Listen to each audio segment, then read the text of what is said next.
Hey, Katrina here from Scrappy Horses. Welcome to my YouTube channel. I am so happy you're here. Today I'm working on a project for the Cut It Up Challenge, and the theme there is what's in your garden. So we want to see any type of project you're working on that shows gardening. So remember to use a die cut in your project and come on over and play along with us if you see this between the dates of September 6th through 18. All right, my project is actually a layout in one of my homemade journals. And so here it is. And what I have done is I have taken an image from Cricut Design Space and turned it into a die cut that I could color. Then I separated it to become this fence that sits in front of the garden. So let's take a look at how I did that. I started out with just a square, and this bottom square here is actually just the piece of construction paper, and I just inked around that. You're going to see that later. I measured it and knew I wanted it to be 4 by 4. Then I knew this piece that was going to go on top, I wanted approximately 3.75 by 3.75. So what I did to create that is I came over and I just picked up a square. Over on your left-hand panel here, you'll find shapes. So I picked up shapes, picked up a square, and just made that 3.75. I'm just typing this in at my keyboard and you'll see it appear right here. Then I'm just going to go down and with my mouse, I left click and it just turns it into that. I'm going to go ahead here and just click down one. Give us a little more space. Then what I did is I came up to my basic operation here. I know I want this to be a print then cut. Then I click this black square or gray square because as you can see it's a gray square now. I come back and I left click color, I left click pattern, and then I have all these different patterns I can choose from. So I know that this was a pattern from KittenScraps, and I'm just going to go see if I can find this quickly. There we are. I'm going to click it and I have it. Now you're thinking, well, wait, that doesn't look like that. No, I can change it by clicking Edit Pattern. I'm going to make it larger, like so, and just say OK by clicking this X, and there it is. I then went in and I found this by Cathy Winters called Garden Subway Art. I knew I wanted it to also be 3.75. I found this in Cricut Design Space. Let's back up a minute. I found this in Cricut Design Space over in Images. I basically clicked Images. I then typed in Garden Words. And there it is right there. All you have to do is just click your plus, add to canvas view, and it comes right in. I know I want this at 3.75. All right, so I'm just going to put 3.75. I click that into my keyboard and hit return. Okay, now I also know that I want this to be pretty much a square, so I can unlock this and it's going to change it just a tiny bit, but it'll be fine. I'm going to make it 3.75 there, and now it is 3.75. Now I wanted this all one color because I thought that's going to be too many different colors behind and my flowers aren't going to show up very well. All I had to do was just come in and change the color. So I came to this square, hit the color I wanted, which was this very light blue. It changed everything to the same color at one time. Now, the light blue wouldn't be up, so what you would do is you would click a blue that's up, go to Advanced, and then you can choose, you know, any color there of blue you like. All right, so I chose something pretty light, and that way it wouldn't take away from what I have in the forefront. So then I just take these two, I swipe my mouse over, align, center, flatten, and there it is. It's done. It's ready. That's how simple that one was. All right, then I went in and I found this little flower with the little gate in front, or the little fence. I thought that was so cute. So I thought, all right, how am I going to make this work?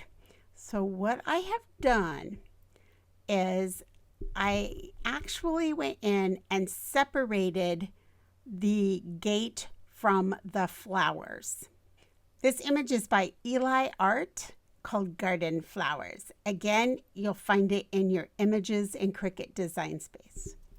I'm going to go ahead and just make a copy of this. So I am right-clicking, I'm duplicating. I'm going to right-click it again, duplicate it again, so that we've got a couple of these to work with. I'm going to move all of this up here and out of the way, and we're just going to start with this piece right here. The first thing I want to do is offset this image. I'm going to swipe over it. I'm going to offset, and I want to offset just the tiniest bit because this is going to make my die cut so that I can put this on and color it. I'm going to make it smaller than 0.056. It's a little hard to move this. It goes from that to 0. So what you can do is tap on it with your mouse. Then use your keyboard arrow and click 1 or 2 times, and then click it again and it will tell you where you are. 0.028. That's going to be our offset. And we're going to want to remember that number. So you know what? Just for safety, let's just write offset 0.028. That way we've got it right here and we'll remember. All right, so let's go back to this, and we are actually going to offset this now. I'm using my keyboard to move that. And there it is, apply. I'm going to go ahead and take my original away. I'm going to take this and I'm going to fill it all in. So I'm going to contour and I'm going to say hide all contours. Okay, so now this is all filled in. I'm going to change it to white by coming up to this black square here up at the top. White. And now there we are. I want this very, very light so that it barely shows. You can see how light it is here. So I come up to this black square and I come into this lightest gray here. I take this, I can center it by selecting it all, align, center, and flatten. And there it is. And you can see, you can just barely see that now. All right, let's set this aside for a minute. Now I need to get rid of all of this so that I have the fence that I'm going to glue on top of that. So what I'm going to do is I'm going to come in with shapes, and this is a bit tedious. So, you know, if you don't like tedious work, you may not enjoy this, but I'm going to go ahead and make this really big. And I'm just going to take out all of those flowers. So we're going to sweep over that. I'm going to slice. I'm going to get rid of all of this because we don't need it. Now I'm going to come in and I'm going to get a triangle shape. I'm going to duplicate this. I'm going to duplicate it a few times actually. I'm going to set those aside. Now, I can turn this by moving this around and see where it comes up with the little curved arrow there. When that comes up, I can curve that over. I'm going to come in and I'm going to line it up so that that's gone. I'm going to select them both by sweeping over with my mouse and slice. I'm going to curve this around, and I'm going to come in now and I'm going to go for the next little bit here. And this is where it gets just a tiny bit tedious because you've got to get it in there so you get it all out without chopping out something you don't want to chop out. Again, I'm going to sweep over my fence and that triangle, and I'm going to slice. Okay. Now I'm going to come in, I'm going to do the same thing again. I'm going to go ahead and speed this up, so I'm going to stop talking while I clean up the rest of this.